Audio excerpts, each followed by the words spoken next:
Hey guys, how's it going? Welcome back to the channel.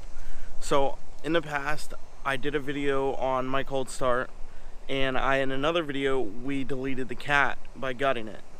Well, I never did a new cold start video for a completely straight pipe Veloster with a stock downpipe with no cat. So that's what I'm going to do in today's video. So let's get started.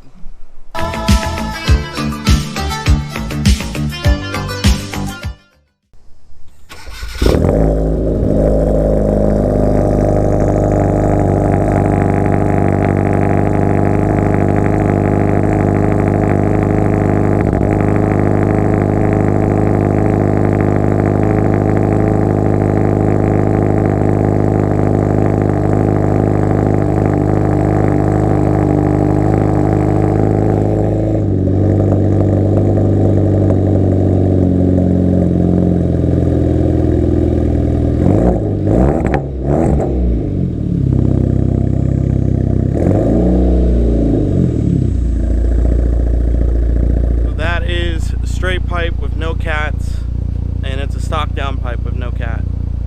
So, and that's with the AC on full blast. If you turn it on 0, you can barely even hear it.